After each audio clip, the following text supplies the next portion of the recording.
Are you ready to become awesomer? Hello everyone, this is Umar Hamid, your host, and welcome to the No Limit Selling Podcast, where industry leaders share their tips, strategies, and advice on how to make you better, stronger, faster. Get ready for another episode.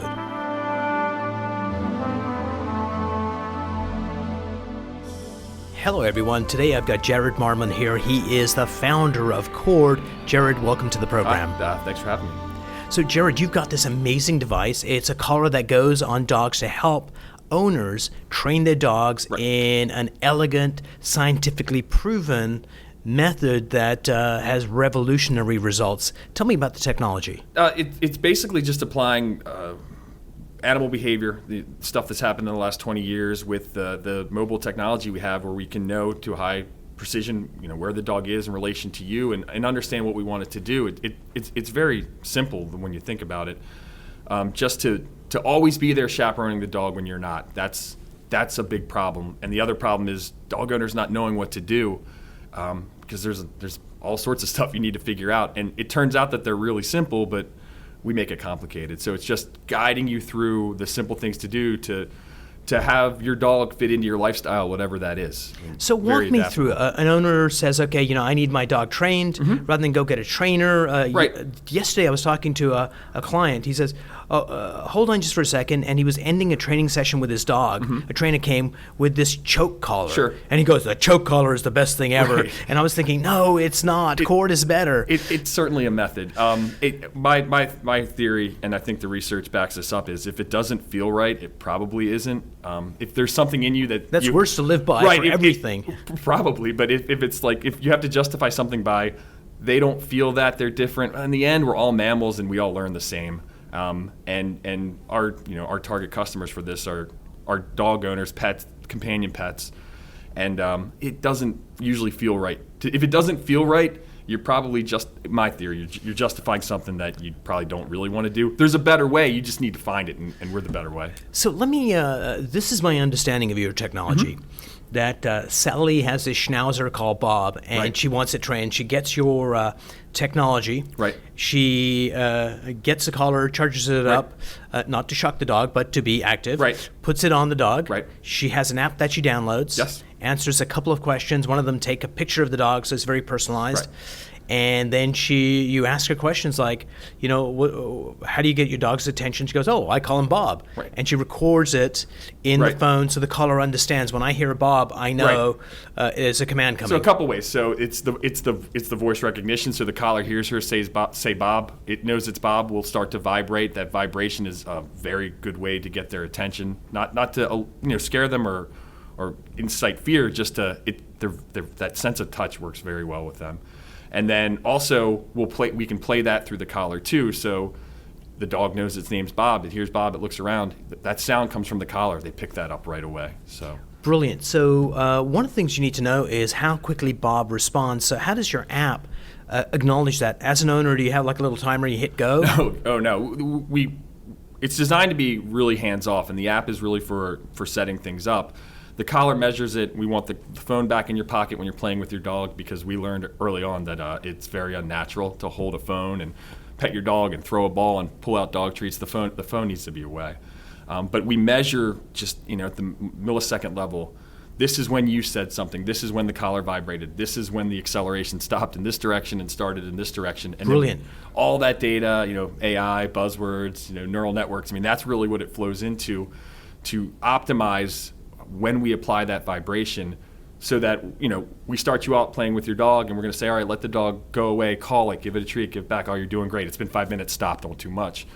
So that a week later, 2 weeks later, you can open the door, let the dog out, and we'll do the same thing. And you can feel comfortable knowing, the dog's going to go to where I put this invisible boundary, and it's going to hear me. It's going to hear these signals. It's going to get alerted. It's going to start to come back, not out of fear of, if I go too far, I'm going to get hurt. Out of, this is where you want me. And when I listen to you, you pay attention to me and rub my belly, give me treats. Right? That's what motivates them. And so they're going to hear Sally's voice say Bob, and then the vibration. It goes, wait a minute, I'm getting to the edge of my domain. Or I don't even know if they even know what they even know. If they know they're getting to the edge, they're like, she's calling me. When she calls me, sometimes treats fall out of her pocket, or she rubs my belly, or throws that ball, or whatever it is. Those are the things. It's like a puzzle to them. They're always trying to figure out what to do next to make us happy. So if Bob jumps up on the table and that's something you don't want, so how do you train the collar to tell Bob don't go on the table? So the main premise is don't let them do it in the first place, right? Sense that they're going, we know they're there. It's the whole idea that you can see it happening, right? It probably, after the first couple times, you can stop it because you can see their eyes and you can see what they're doing and you can see the tail movement. It's detecting that location, and it's easy to tell, okay, the dog is just going to lay underneath the table, and I think that's great because my feet are cold in the winter. But when I see you stop and I see the head go up, that's when we say, hey, what are you doing? Come over here. Let's go do this. Let's do something else. And then they slowly learn. It's not rewarding for me to go over here and put my head on top of the table because I never get what I want. But when I go sit over here, we're gonna prompt you, say, hey, she's sitting where you want her during dinner. Get up, go give her a treat. It's like, oh, well, when I sit over here during dinner, I get a treat. When I go put my head on the table, you ignore me. So it's stuff like that it's hard for us to pick up day to day because it's just not normal for us. It's not as active as we'd like it to be.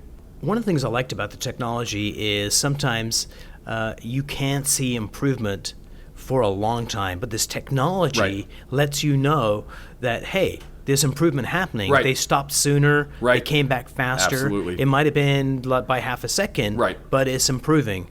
Right. That's I started the company and it was all technology because that's what I'm an engineer. I wanted to make stuff, and I early on met a couple great animal behavioralists, and they put me on the right track because I was just going to build a better shock collar because I didn't know any better. I just wanted a shock collar right enough to bury a wire, and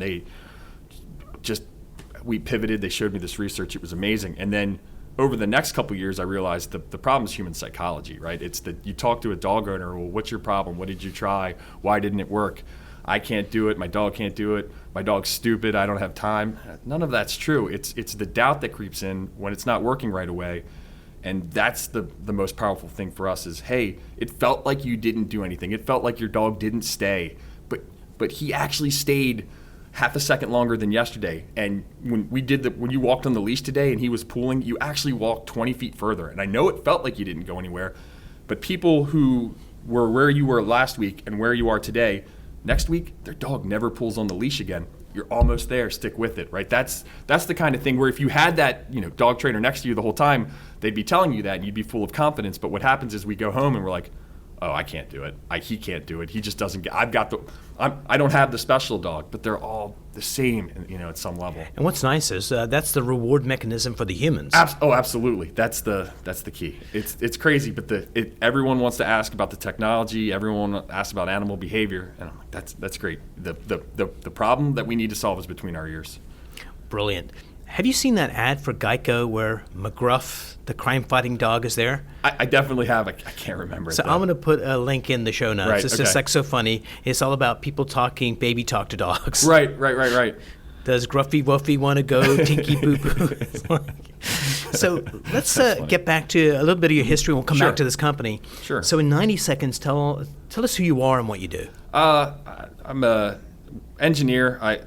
So it's strange how I got to all this. I was a physics major and always very, on that side and very, I don't know, left brain, right brain, whatever brain that side is.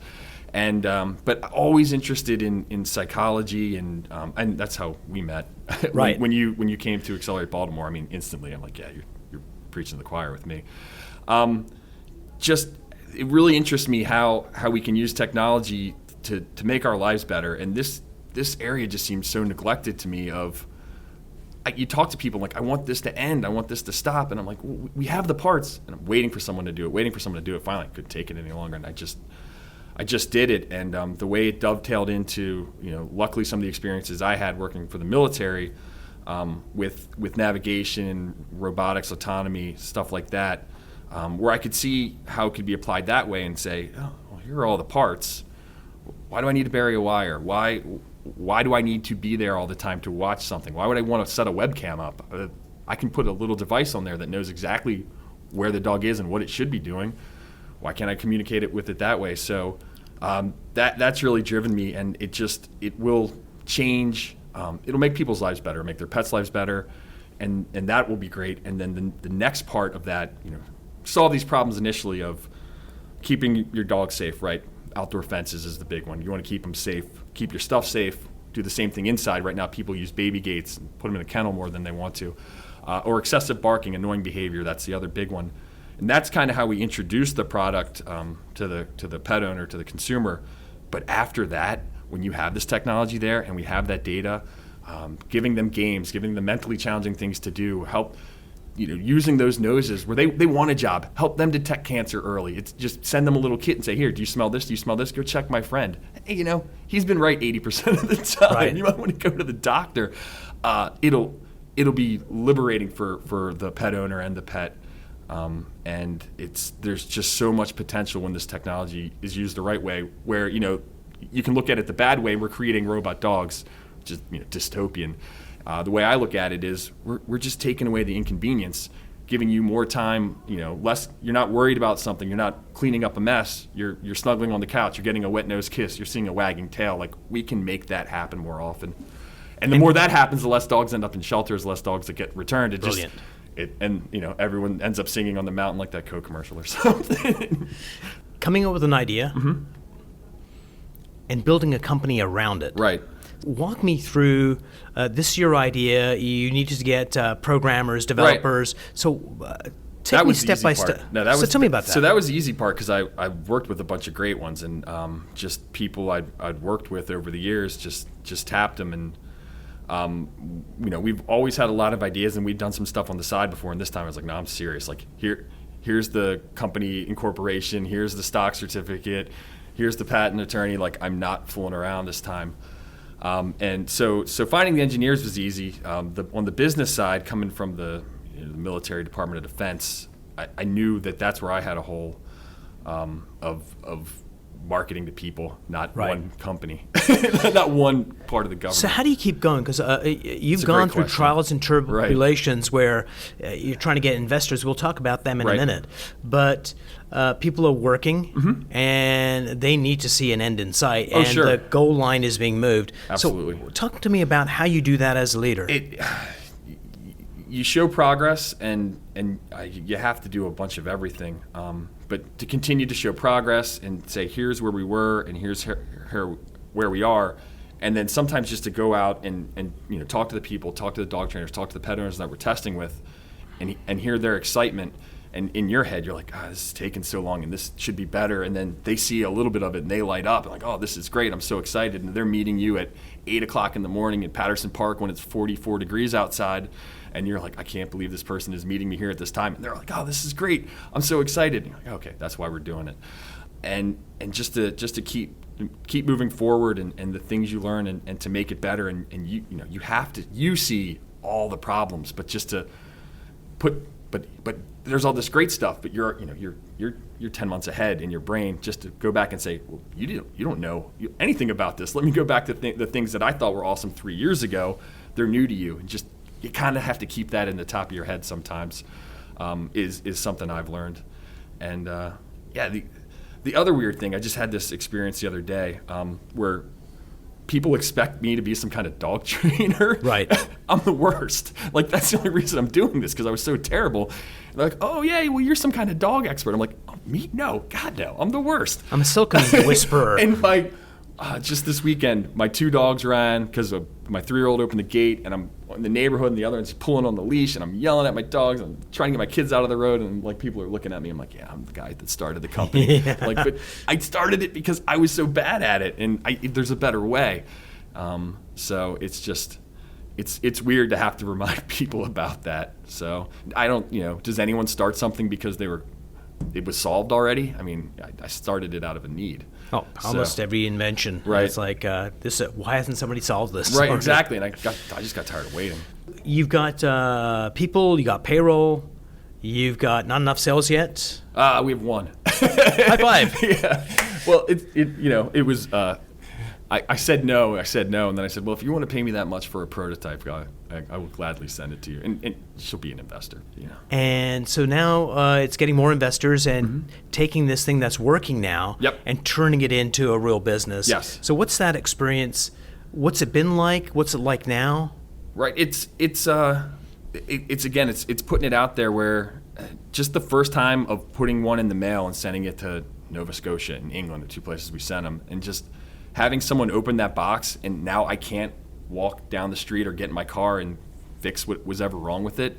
And getting to the point where, download the app, pull the thing out of the box, turn it on, and it worked. I'm like, whoa, that was really awesome. And it's the kind of stuff where you toil so long in the background, and it kind of gets disheartening because you're like, I'm working on stuff a customer, a dog owner, they will never see. Who cares how this thing gets loaded or how this thing communicates with that? But it's hardware, it's software, it's a network, it's an interface. It's all got to be there, and it's hard to do, but it's hard to replicate in a way. So that's what makes it worth it. That's what I tell myself. So what's the plan for the next 3 months? Sure. So we're launching. We're just finishing up a complete relaunch of our website, all of our social stuff. It kind of let it get stale on purpose. We just want everything new, the new collar, the new app, everything looks new. And then we're pre-selling through Indiegogo. They contacted us. I didn't think I would do crowdfunding, and they made a really good case, and they've been very helpful. And one of their electronic suppliers, Arrow, did this review of our design, gave it a seal, like a third-party seal of this is all here. They've got it. Everything's feasible, right? This isn't just some people that threw something together to try to trick you out of your money. This thing's all real. It's buildable. This thing works. So we'll be doing that in a few weeks, and it's very exciting to say the least. So what's kind of interesting is I was interviewing Nick Gilson. He runs a snowboard company. I listened to that. It was great. And one of the things they ended up doing was he tried so hard to get the channel, stores to pick up his product, and finally decided it's never going to work. We need to go directly to the end user. It's funny because I listened to that and I thought to myself, well, what if I'm the reverse of his story, where I thought we're not going to start that way. Our target demographic is younger. They find things online. This first innovative user isn't looking for something that they find at a store. They want to find it this way. And so we've always focused on that channel. And I said, well, what if I'm doing it backwards?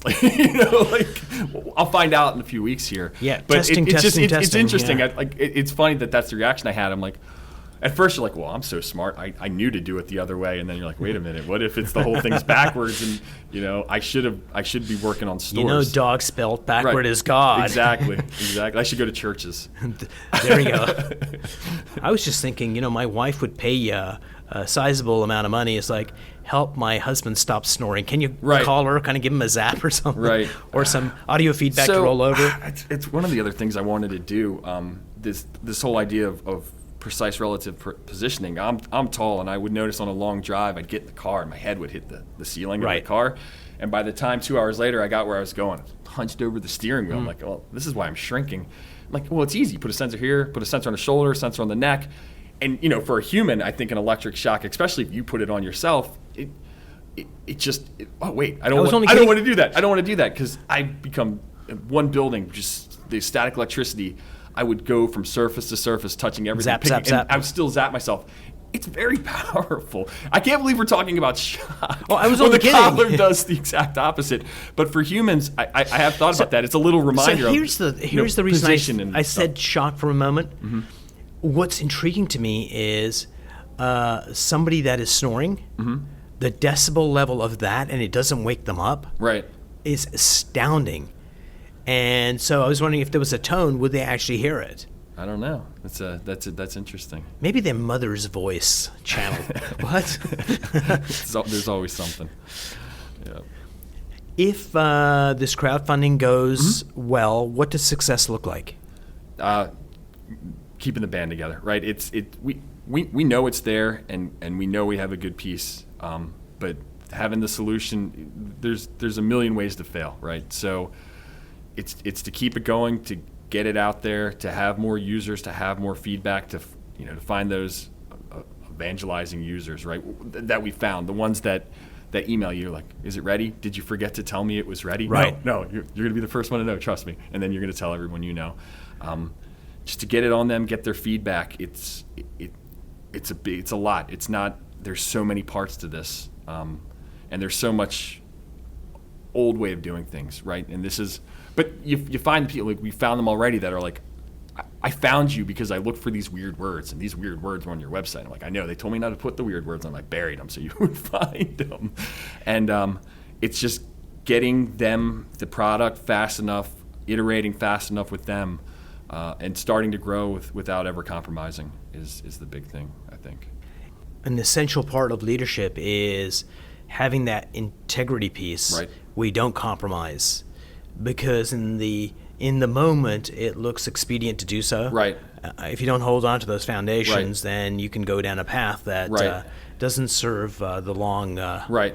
term health of the company. Absolutely. I mean, there's definitely that core set of why we want to do it, why we're doing it this way, and sometimes it makes you do things you don't want to do, and make it take longer and harder. But then you always look back and say, "Oh, I'm glad we did it that way." Right? How long has this journey been from idea to us sitting down here? Oh, wow. I mean, I was in grad school at Hopkins in 2003 when got married and moved and first had this realization of like, this underground wire is dumb. Like it's lost its value. I don't want to do it this way. I want to build this thing. And then I looked at the size and the weight and the cost and the power of how I could have done it in 2003 and said, it's prohibitively expensive. But I never really lost it and did some other sort of related things. And then about 2012, working on another project, I said, whoa, it's all here. It's easy. This is so easy. Let's do this now. And it just, the right time of everything of happening to work on a project where I met an animal behavioralist who Right. said, read the, and she was great. I don't know how she knew to do this. She's like, read this paper. Read this paper. I'm like, this is amazing. She's like, yeah, I know. Now read this paper. Now do this. I'm like, all right, I get it. You changed my mind. Like, I had no idea. I was just always told, you do this. You're the alpha. They're wolves. None of that's true. No, I mean, there's none of that's true. And it just all happened at the right time. And the way that the tools we have available now, not just those parts, but the design tools that are available for relatively inexpensive. I mean, you couldn't do this 10 years ago. The network infrastructure, like every piece we need is there, and boggles my mind it doesn't exist yet. And I'm glad it doesn't now, but I just, for years, I just expected to wake up and see it, and then I see what's out there now, and I'm like, it's interesting. I'm glad you're doing it. I'm glad you're spending money marketing it. You're missing the mark by this wide margin. And but please, go out there and introduce people to the idea of putting something on their dog or their cat. What's something you know now that you wish you knew in 2012 when you started this adventure? How long it would take, and the big reason is keeping other people's expectations in check, because you have such a responsibility to your co-founders, the people you work with, your family, and I don't know. I probably got them too excited, I feel, and everyone's stuck through it, but I know how hard it is now. And at first you're like, well, of course you guys see how great this is, and everyone sees how great this is, and we know how good we are. This is going to be amazing, and by this point we should be here, and we'll do this. And then you have success, but it's not that successful. Of course not. It's harder than that, and we need to do this, and this takes more time. But I told you this would happen. Okay, stick with me. Here's the next thing. And you hit a milestone, but you don't hit this milestone. It's like, all right, stick with me. And you got to tell yourself that too, because I have no choice. Like this is what I'm doing. I'm going to find a way. I hope I'm not dragging you down with me. And I bet my children's future on this adventure. Exactly. So that is probably the one thing of, and I think now you see the success, and it's when we hit it, we'll be the overnight success. Like, oh yeah, you guys came up with this idea and you did it, and right away. And like, yeah, we're an overnight success after years of toil that no one will ever know about, right? And I have a feeling that's the normal story, but that who wants to talk about that? I saw this brilliant program. I think it was called Fame in the 20th Century. It was a British show. Mm-hmm. And that particular episode, they were looking at Elvis Presley, what his estate was worth when he died. Right. And when the human got out of the way and the myth could take over, it just like quadrupled like overnight. Right. And so I think people just only want to hear the story of overnight success. Oh, absolutely.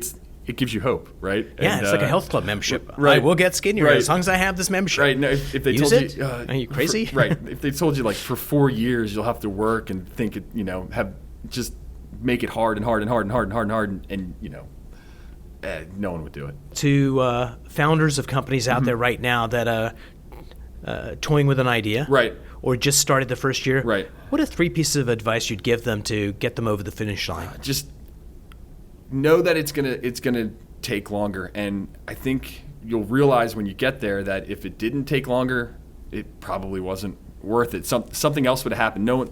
It's just the overnight success. There's a catch, right? There's some catch if it happens that way. Get the product in front of the customer as fast as you can. And I knew, like, Steve Blank's, like, I love, like, there's some things that I just absolutely believe in. But for a while, I was different, right? And no, you're not different. You're never, ever different. I'm like, all right, well, we need to do this before we can give it away. Give it to someone to test, and we need to finish that part. And luckily, I have some really good people who are like, started doing things, and they're like, well, here, look, this part's done. Oh, well, if that's done, then we can go do this. Yeah, we know. Go put it on someone else. Oh, okay, thanks. So right away, get in the hands of the customer. Even if you say you know that, go even further. Like, go even further. And find the people that I found it's you find amazing people that are like, I did this, and how's this work? Oh, you broke it. Thank you. Let me go fix that piece. And I never would have thought that wouldn't have looked right to you. And you just need to do that as soon as possible. It is and I knew that, I read that, and I still didn't do it enough. Or I still haven't done it enough. And the third thing? Oh my gosh, there's a third thing? I don't know. It's not over till you stop, right? And that's, I had to go back and go back to work for someone else for a year, and that was hard. But if you stop, you stop, right? And it's the same thing. It's that overnight thing, and just you'll get there. You'll if you're doing the right thing and you're flexible and you're willing to make those mistakes that lead to the successes, just don't stop. I mean, I won't stop. I'm not going to stop. So, brilliant. Thanks so much for sitting down with me. Yeah, thanks for having me.